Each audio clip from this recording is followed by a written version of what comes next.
Should we introduce ourselves? Sure. Yes. Let's do that. Okay. Because I feel like, I don't know, I'm in charge of the structure here and it could go sideways. Okay. Yeah, you introduce yourself. All right. I'm Angie Thomas, the author of The Hate You Give and the upcoming book On the Come Up. And my name's Reni Eddo-Lodge. I'm the author of Why I'm No Longer Talking to White People About Race. No upcoming book as of yet, so don't ask me.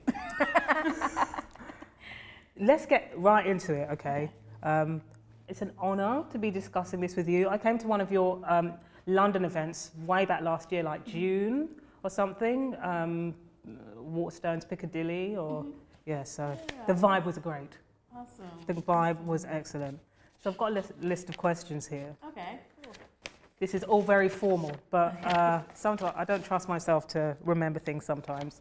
So we were just discussing more informally about what you do when, you know, white readers come up to you looking for an absolution of all of their perceived sins. Mm-hmm.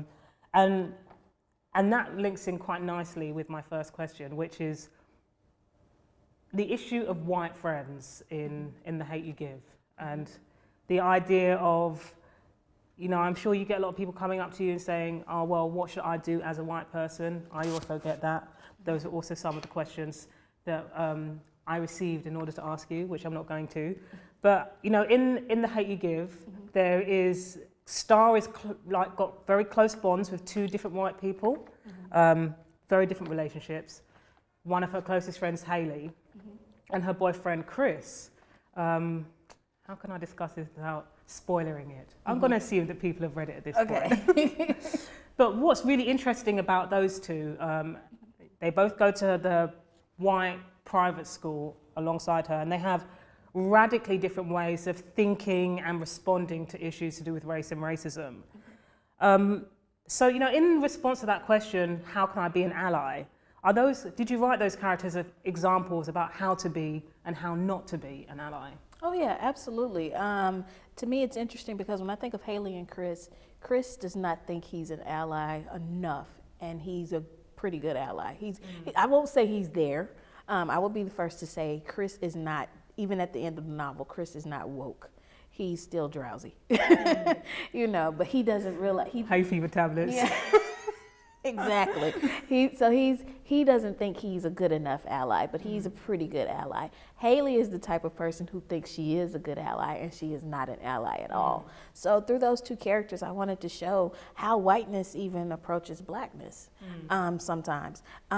With Haley, we have this young girl who has so much privilege, who doesn't recognize her privilege, and who doesn't realize how her privilege affects Star, or even the role that she plays as a white person in this role. I mean, in this world that Star is in, the role that she plays in setting up the standard. With Chris is this young man who comes to understand his privilege. He recognizes that as a young, white, rich male, he is one of the most privileged people in the world. And he comes to understand that a little more, and he comes to recognize that Star does not have privilege, and he comes to not be colorblind. And that's a key thing. You know, so often people say, oh, I don't see color. There's nothing wrong with seeing color. It's what you do once you see color when the problems occur. So with Chris, Star needs him to see color. She needs him to recognize that as a young black woman in America, there are certain obstacles she's going to face that he will never have to face, and she needs him to be prepared for it. So yeah, I'd like to say that Chris is definitely a good ally in the making. But what we need more than good allies, we actually need more co-conspirators. You know, we need more people on the front line, not just saying, oh, I support this. We need you actually out there doing the work. And I would like to think that Chris would become that person eventually. Haley, I don't know. I know too many Haleys in real life that I don't have a lot of hope. So I think like there's this point in the book where Haley unfollows Star on Tumblr due to the picture that Star put up of Emmett Till. And it really reminded me of, you know, a point, it's so weird because, you know, you write fiction, I write nonfiction, but I wrote about a time when, you know, while I was at university, during a module on this, learning about the transatlantic slave trade, I had a white friend who was like, I don't think I need to learn about this, and left. Wow. Left the class. And I just thought like that parallel is really interesting. I'm assuming you've come across that attitude in your day-to-day life. That's sort of like, it's not really relevant to me, so I'm not going to stick around to learn about it. Oh, absolutely. I would say that right now in the States specifically, our entire administration is made up of people who, unless it affects them, they don't care about it. Unless it affects people who are like them, they don't care about it. You know, and that's a sad way to be. So I look at books as being a great way to combat that. I often say if some of our current political leaders read books about black kids as kids, we wouldn't have to say Black Lives Matter. It would be understood. So there's always this issue of if it doesn't affect me, it doesn't concern me. And you know, that even goes beyond black and white. And I think another example in that in the book is when Star realizes that Maya has dealt with racism too from Haley. And it's realizing that, wow, it's not just me. Even though that doesn't technically affect me, in a way it does. So I think we have to get to a place where more of us start realizing that when it affects those young people who are now being torn apart from their families due to border control and issues like that in the States, that should affect us all. It shouldn't just be to them. This is a societal issue. And so when I look at the book and I look at how Haley comes to look at the whole thing of this makes me uncomfortable, seeing this Emmett Till picture makes me uncomfortable, so I don't want to see it. But Star's like, this is what I have to face in the world. These are the thoughts and ideals that still affect me. I have no choice but to face it. If you're my friend, I need you to face it too. You can't turn away from it just because it doesn't affect you.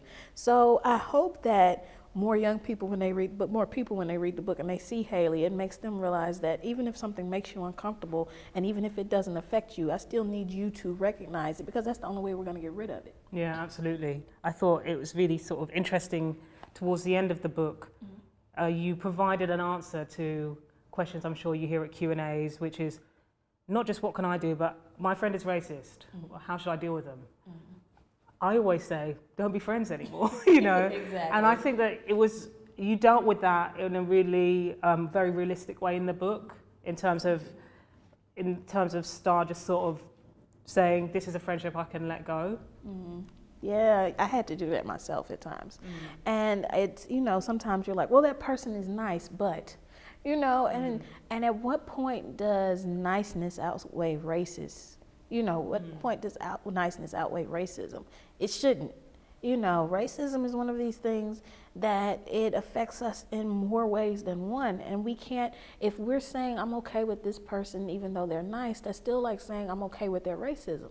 We can't do that. That's why we have some of the issues we have now. We've let people get away with it. We've accepted the other parts of them without addressing that part of them. So it's definitely, for me, it was something I had to learn and Star has to learn. And now I've been told by a lot of young girls, specifically young black girls, that I've ended a lot of friendships because, but you know, part of me is like, good, you don't need to put yourself through that. If they're racist about other black people, trust me, they can be racist about you too.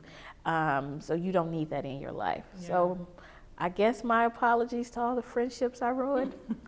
I think what the book does really well, because it is YA and it is aimed at younger readers, is models what clear communication looks like when you come to that point in a friendship. You know, it's not like Star just ghosts. Like both Star and Maya communicate with Haley repeatedly. Look, this is unacceptable. You can't keep doing this to us, etc., etc. Giving Haley the chances to reflect on herself, on herself and her behaviour, and Haley chooses not to do that. And I think that's very important in those friendships, real world or fictional. When that conflict arises, particularly at this moment in time when we're having these conversations on a sort of public and global scale, to have that conversation. Oh yeah, absolutely, absolutely. We have to communicate more, and we have to call things out and call them what they are. You know, it's easy to avoid it. It would have been easy for Star to just leave Haley alone and just stop talking to her and not tell her why. And then Haley would go on not realizing, not being called out and not getting checked on her racism. So it's definitely, it's uncomfortable. I say it's hardest to call out the people we love the most. But it's necessary.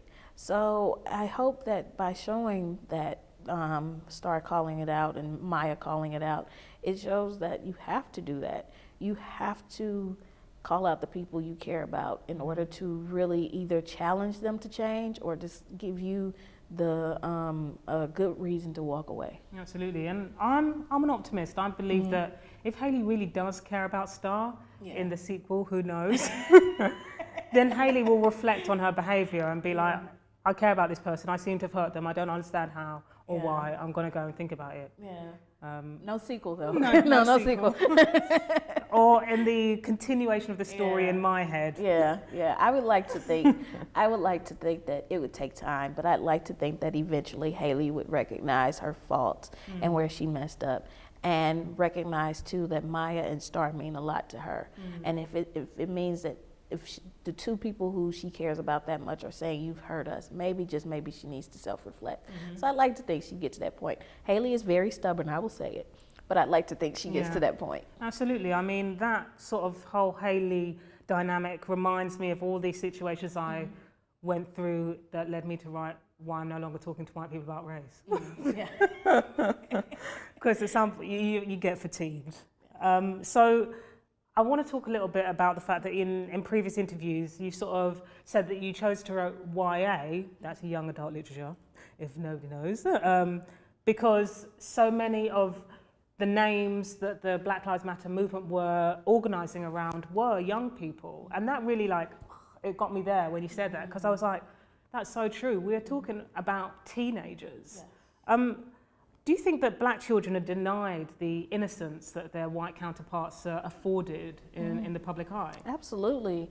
Black children are always seen as being older than they actually are. They're always seen as being more mature than their white counterparts. They're never given the benefit of innocence. You see like young black girls in the neighborhood I grew up in, a lot of people wouldn't call them innocent, but I do. So no, they never get the benefit. I look at Tamir Rice and that whole situation, and I think one of the officers actually said he thought it was an adult. How can you look at that 12-year-old boy with that baby face and think that was an adult?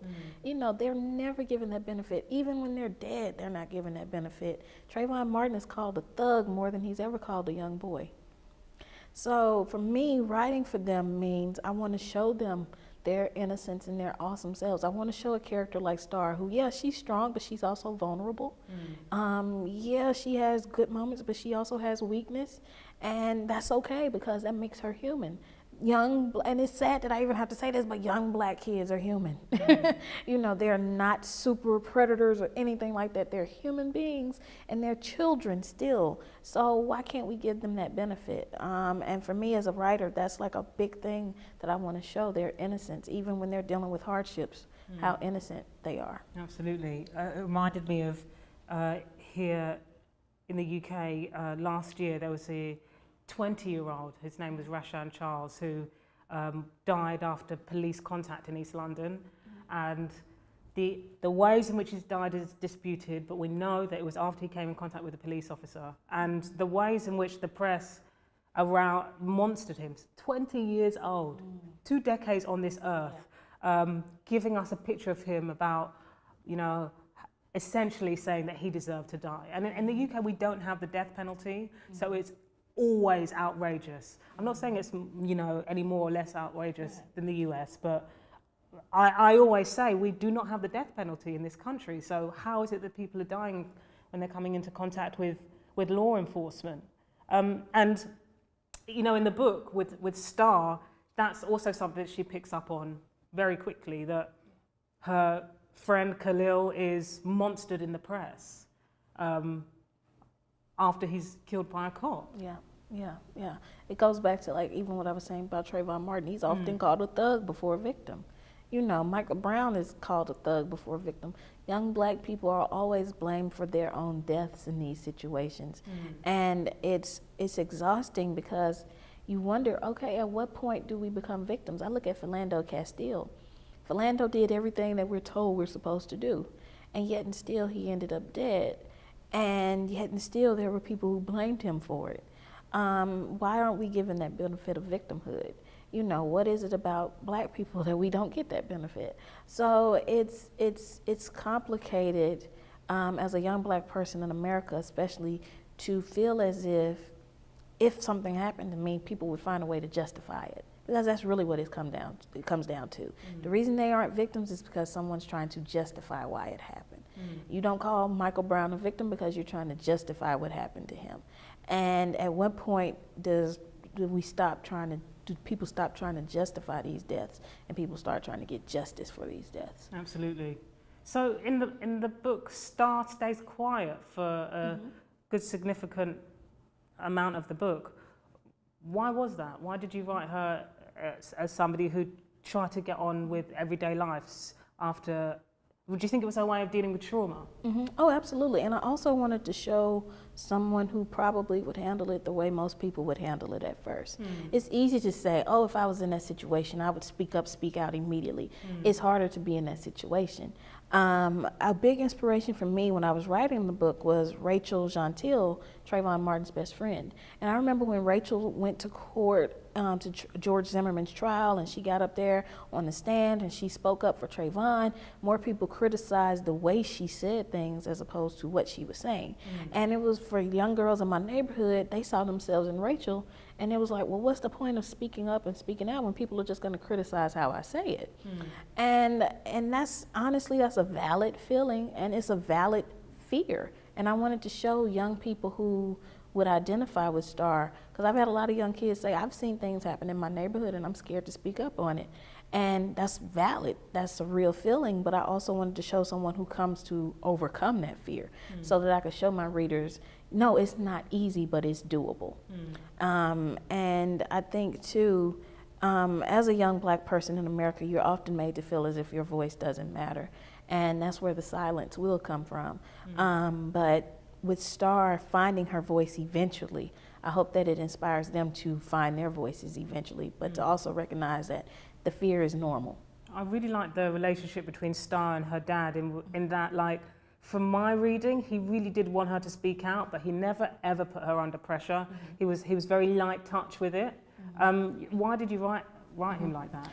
Maverick is probably my favorite character besides Star, and I wanted to write this loving, gentle father because we don't get that a lot with Black men. You know, we don't see that a lot. There are plenty of Black men who are like that, but we don't see that a lot in media. And I didn't want him to come off as, you got to do this, you got to do that. I wanted him to be gentle with her and to be patient with her because that's what she needed right then. But I wanted to show that through a Black man. We don't see that a lot. When we see Black men a lot of times in media, they're shown as being automatically brute and just go for it and you got to do this, you got to speak, blah, blah, blah. No, he wants to be patient. He's loving and kind about it, and he's patient with her, and he understands her fear because he has his own fears. And that's where his patience really comes from, his own fears. That's really why he doesn't push her. And I wanted to show that it's okay for a Black man to be afraid. It's okay to show for him to have his vulnerabilities as well, because that's his baby. And he knows her fears, but he has his own fears, and he feels as if his fears are valid too. He knows if she speaks up, it's going to put her in a position, an uncomfortable position for him. So he's like, when you're ready, I'll be ready. And I really wanted to show that through that character and recognize that this is a real thing in Black men, and I respect it and I honor it and I absolutely love it. Absolutely. I hope that more Black parents read the book, actually. I think that light touch is sometimes just saying, I think that light touch and allowing teenagers to come to their own conclusions. I think more Black parents could. Oh yeah, but you know, I think too for a lot of Black parents, there's a lot of fear. Yeah. You know, and that fear sometimes is translated into force. You know, it's translated into strictness, sometimes it's translated into harshness. So with Maverick, I wanted to do it the other way. Yeah. He has his fears, but he's going to be patient and loving and kind about it and wait. So yeah, it's not all Black parents, just everyone's got a story though. So sort of like carrying on with Star's dad. So I think there was really interesting that you did in the book where instead of like religion or, you know, what's it that you have in the States when you pledge allegiance in the morning? Thank you, country.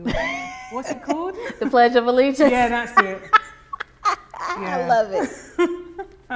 I find it odd. Yeah. Well, you know, we don't do that like in our homes, Right. but we do it like at like sometimes in schools or at games, the NFL. You know, but yeah, it's an interesting thing. It is very interesting. State-sanctioned enforced patriotism. Yes, that's basically yes. Well, in the book, there's none of that in Star's family life, but instead she knows the Black Panthers 10-point program off by heart. I'm assuming that's not something that kids have to recite in US schools in the same way the Pledge of Allegiance is. So, like, I wondered why that method of, you know, remembrance and like, you know, remembering, you know, Black radical activism was so important in the book. It was definitely important. For me, it's a thing of ownership, and it's a way to combat revisionist history. When I was growing up, the only civil rights leaders we really knew about in school were Martin Luther King and a little bit of Malcolm X, but we didn't get the real Malcolm X. We got the sanitized Malcolm X. We didn't get the real Dr. King. We got the sanitized Dr. King. And they never talked about the Black Panthers.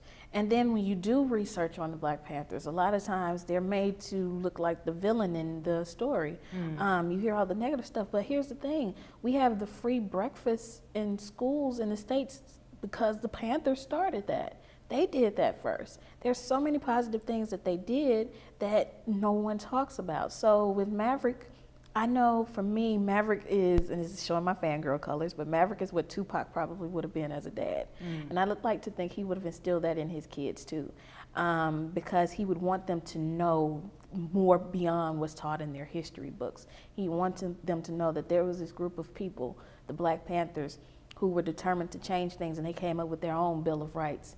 And for communities like ours, I want you to know this so that you know a little bit more about who you are. And I think that's important. I think it's important for our kids to know history beyond what's taught in history books.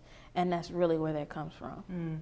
So I've been listening to a lot of Tupac actually since reading the book, because I haven't listened to him for years. And I was like, oh, I have to go and download the greatest hits. And so I was listening to Changes, which I think I first heard as a teenager. And I think now listening back to it, that song as a sort of like politically educated adult, I'm like, wow. Yeah.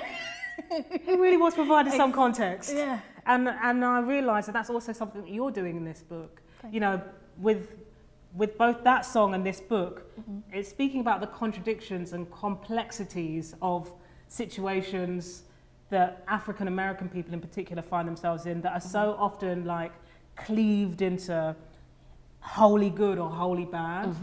You know, there's this line in the song about, my stomach's hurting, so I have to go and snatch a bag to eat and something like that. And, you know, in the book, you also speak to many complexities, and as the book continues, this is for context, obviously, I'm not explaining to you your own book, but we learn more about the situation that Khalil was in when he died, and how he wasn't on his way to science club.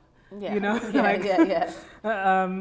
can you speak a little bit more about why he decided to speak about the complexities and contradictions, particularly with his life?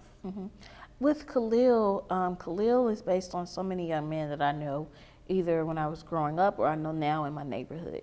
And when you first look at them, when a lot of people first look at them, they make generalizations about them.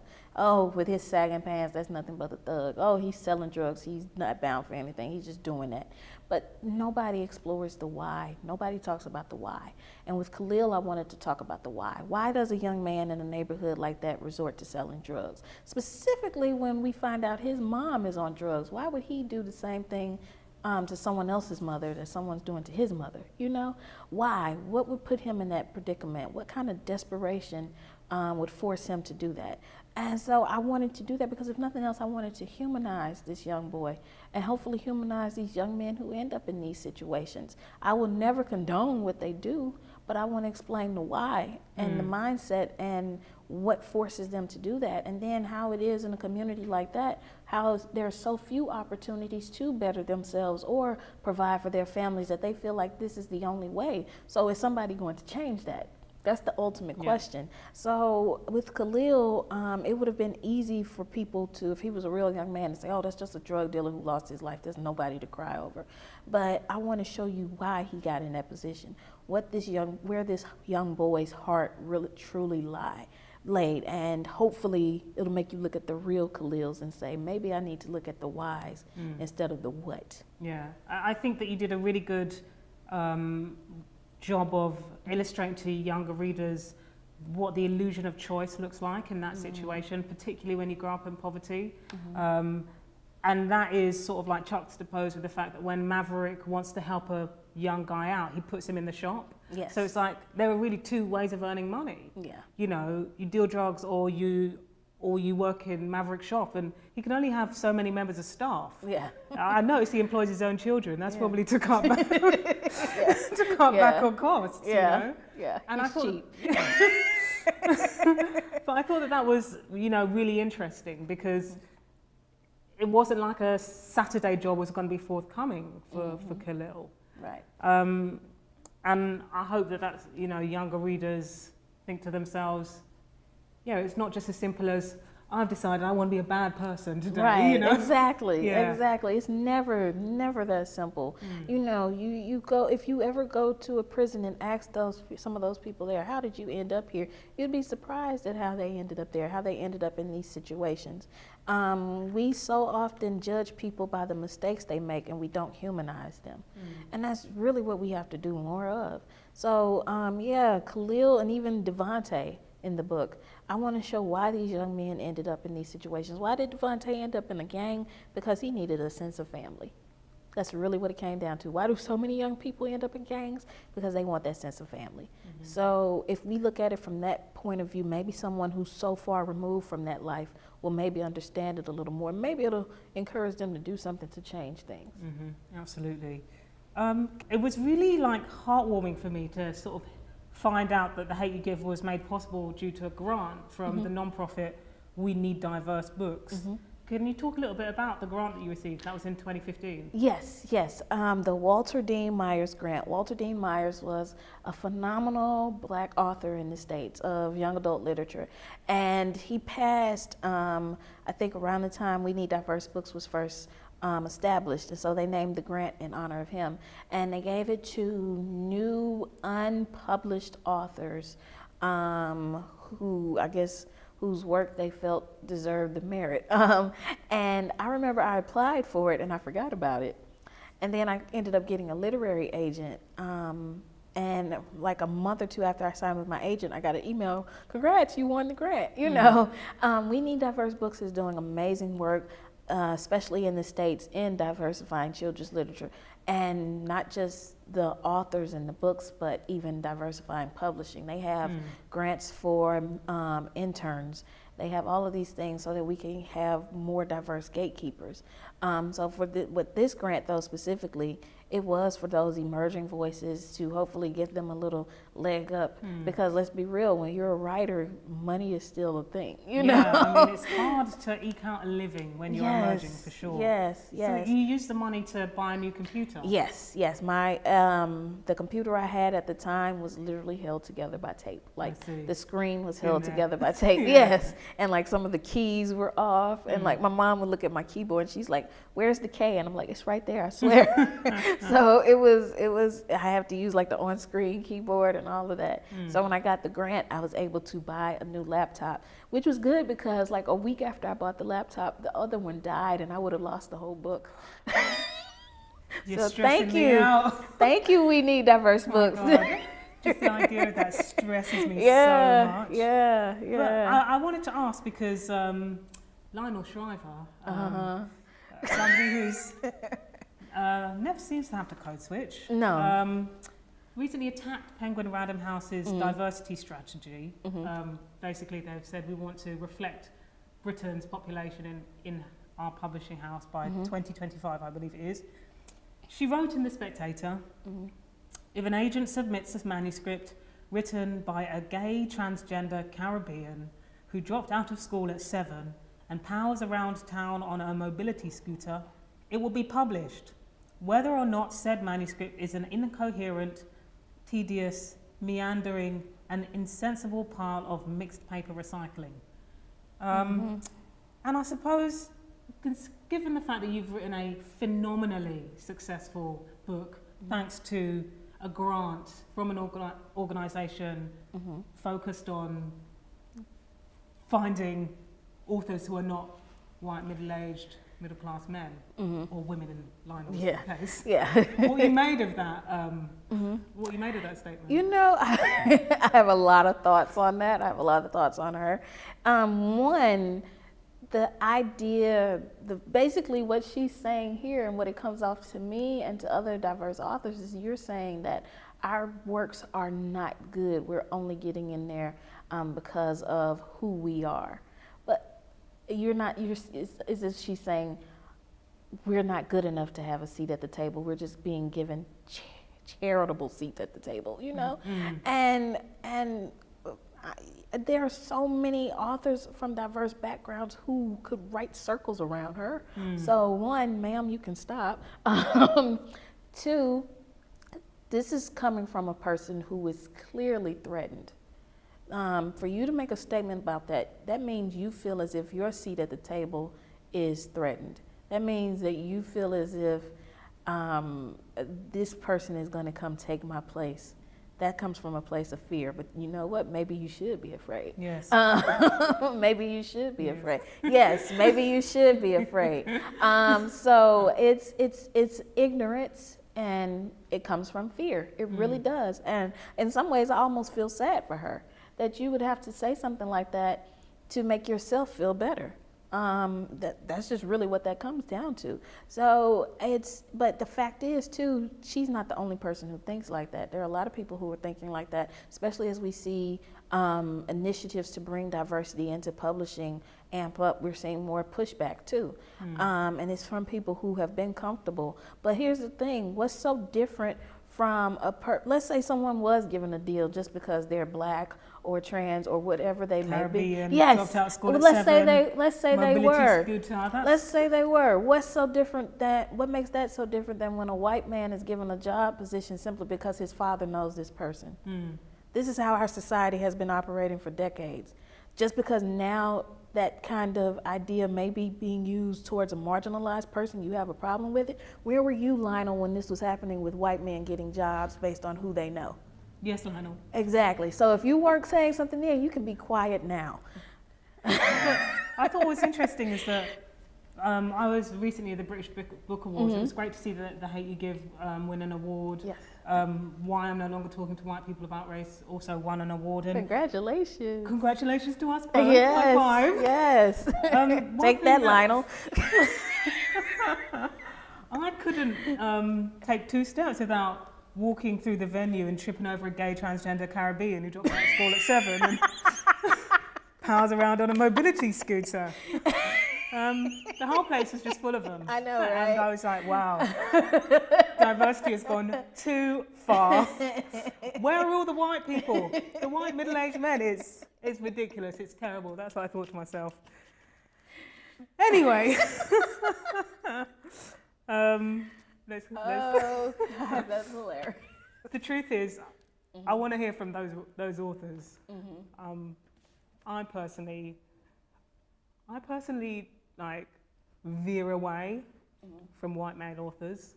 It's controversial. Yeah. It's a statement. Also, I'm not selling those books, so there's that. So I want to ask a question about the end. This is again a little bit spoilery, so if you've not read it, you're about to find out what happens. You probably shouldn't have been watching this interview to begin with. It's okay. So I'm sure you've seen Get Out. I listened to an interview with Jordan Peele, and he said that he changed the ending of Get Out. You know, the bit where the cops pull up after he's been beaten and battered, and he's had an awful time. Yeah. And there was an alternative ending. Yeah, I heard about that. Yes, in which he would have been arrested.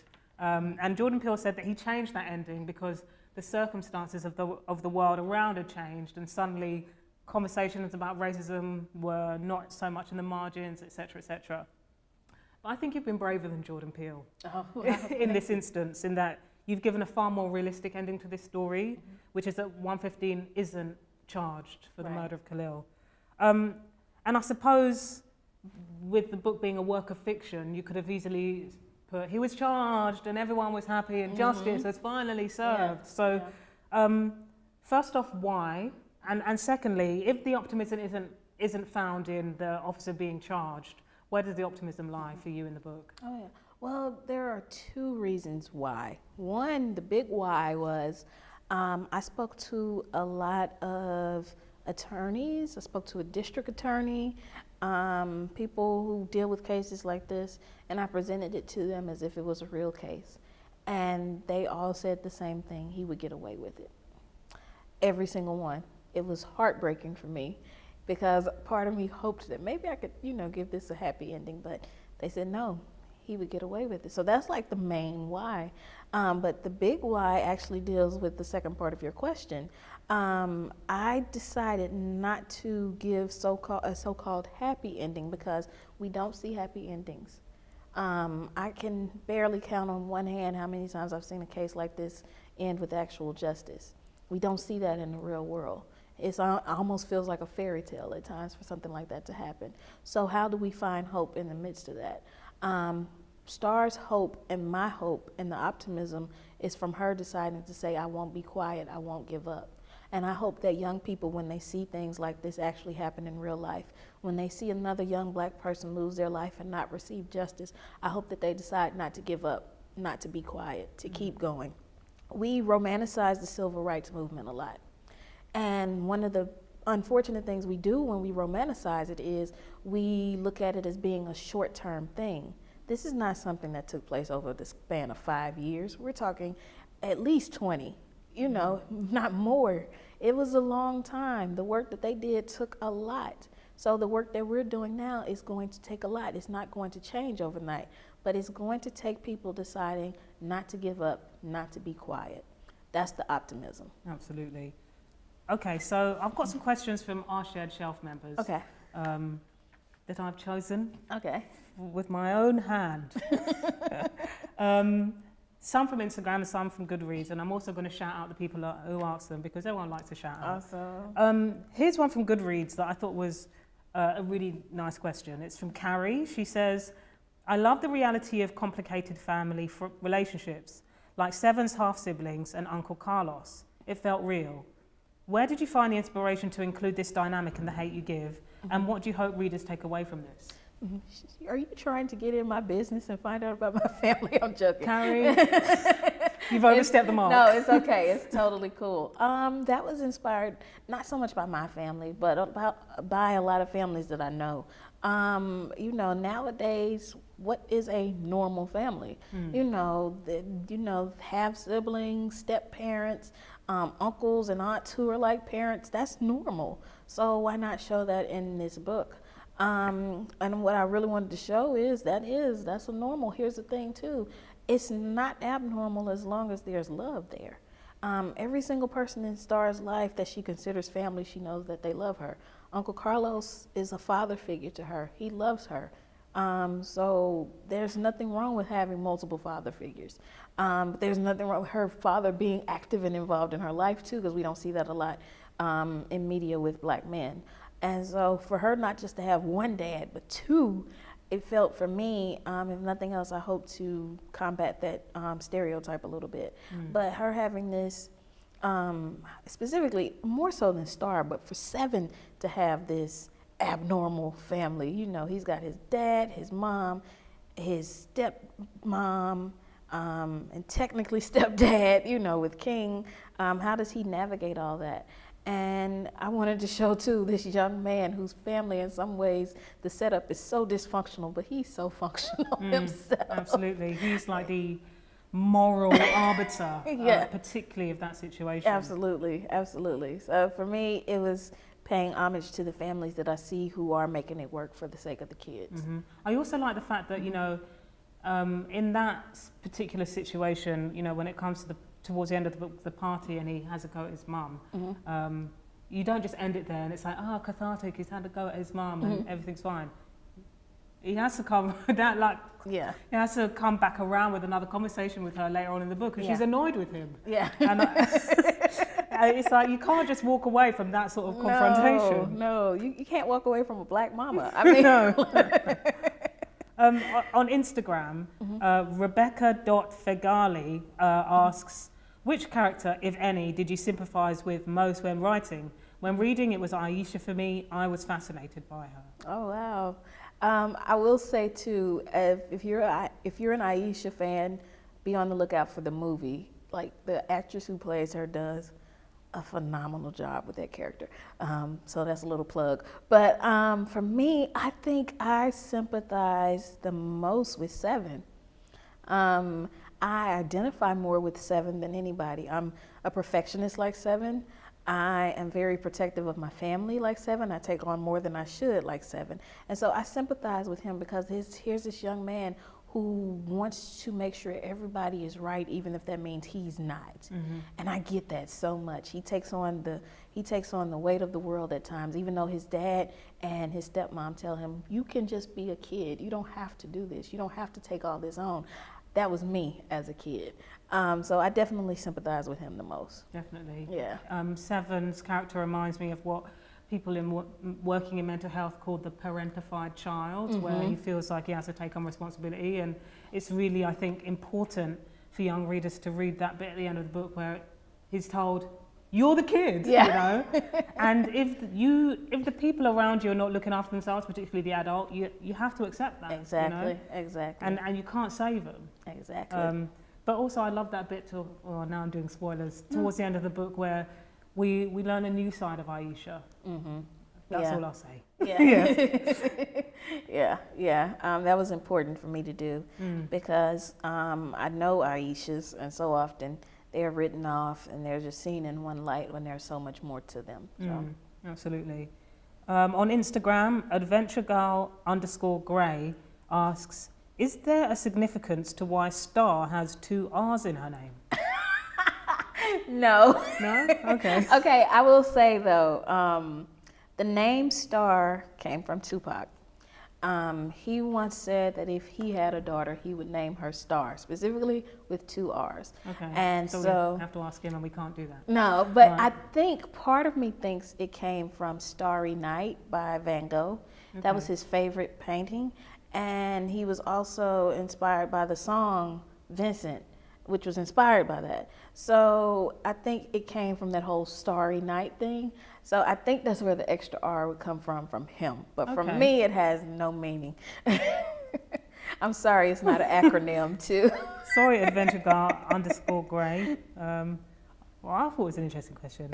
Okay, so you've already touched on this a little bit, but Kate from Goodreads asks, can you please give us some background anecdotes about some of the challenges/obstacles or interesting moments you encountered while writing or researching your book? Mm-hmm. I did a lot of research for this book. Like I said earlier, I spoke to legal experts, but then I also had to read court transcripts. I read everything from the Michael Brown case. I read Trayvon Martin's autopsy report. Stuff like that, that was difficult. Because especially when you're reading an autopsy report, they're so scientific. They didn't humanize him in that. And you're reading about how this bullet went this place. And it wasn't anything I needed to know, but I wanted to know as I wrote this book so that I could approach this with as much care as possible. Because even though they approached it in a scientific way, it made Trayvon that much more real to me. I never met him, never knew him. But even while reading that, I mourned for him even more. I mourned for what happened to his body in those moments. I mourned for that boy like I knew him even more than I initially did. So I read all of that stuff. I talked to cops. People are probably surprised to hear this, but I talked to cops. I have law enforcement in my family. And I specifically talked to Black cops, because so often they're left out of the conversation when it comes to police brutality. We don't talk about how for so many of them, the issue is, well, when I'm inside of the uniform, some people see me as a sellout. When I'm outside of the uniform, I'm still a suspect. You know, I was recently reading a gentleman on Twitter who's a cop who said he was at a call at a house at night looking around with a flashlight for bullet casings. And while he's on the call, they get a call from someone saying, there's a black man outside with a flashlight who looks suspicious. People don't quit, do they? And, and the 911 operator was telling them, and she was like, wait, never mind, it's you, ignore this. So we don't talk about what they go through too. So I talked to black cops, and I had to do a lot of research on PTSD because that's essentially what Star suffers from. And one of my biggest regrets is that I didn't address that enough. We don't talk about mental health issues nearly enough, especially in the black community. And I wish I would have addressed it more. But it took a lot of research, a lot of crying. So when people tell me they cried while reading the book, I'm like, it's all good. I cried while writing it. Yeah, We're even. absolutely. I think you're so right about PTSD because that's what I saw Star's initial silence as, Yes. shock. Yeah. Shock can steal your tongue from your mouth. Yes. Definitely. Absolutely. And the final question from Instagram is from All the Books, Please. They ask, what were your favorite books in high school or books that impacted you at an early age? The one book that impacted me the most was Roll of Thunder, Hear My Cry by Mildred D. Taylor. I remember the first time I read that book, I was in awe because it was the first time I read a book about a black girl in Mississippi, and there I was, a black girl in Mississippi. I was a huge Harry Potter fan, I think like most of the world. Yeah. But once I got to young adulthood, I didn't read a lot. I started to hate reading because I never saw books about people like me, rarely saw books about people like me. Like Twilight and The Hunger Games were the two big books, and I have nothing against either of those, but I just couldn't connect with them. I mean, my mom wouldn't have let me date a 300-year-old vampire. I don't care if he was sparkly, Also, he was a bit possessive and abusive. There's Exactly. So your mom would have been she would have whooped Edward's behind, like for real. She would have pushed him out into the sunlight and been done with that. So it's just, I didn't connect with a lot of books. So for me, my biggest influence was actually hip hop. I saw myself in that more than I saw myself in books. When Tupac was saying, give a holler to my sisters on welfare, Tupac cares if don't nobody else care, that was me. When Jay-Z was talking about Hard Knock Life, that was me. Now he talks about cheating on Beyonce, and I don't think anybody can connect with that. No. But yeah, that's another thing that I sort of realized when listening to Tupac again. I was like, wow, like he wouldn't have cheated on Beyonce. back in my day. No, it's just like some certain rappers are becoming ever divorced from reality. Yeah.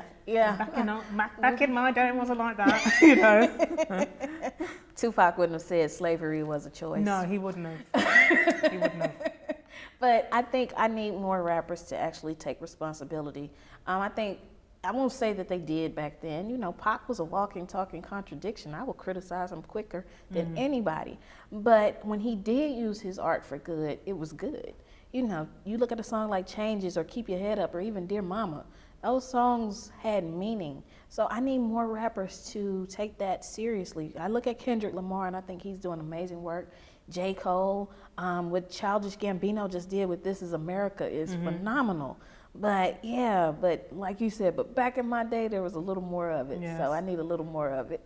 Say back in my day, like we were adults. I know. So we weren't, but I also reading the book made me feel a little old because Star's 16 and she's like, oh yeah, old school hip hop, and I'm like, Tupac was literally just early 90s. I know, but that's how the teenagers To me, old school is 70s at least, even though hip hop didn't exist in its current form then. But it's very sobering when I talk to teenagers and they're like, yeah, my dad listens to that, and I'm like, oh God. Yeah. Are teenagers still using Tumblr? Some of them, yeah. Okay. Yeah, they are.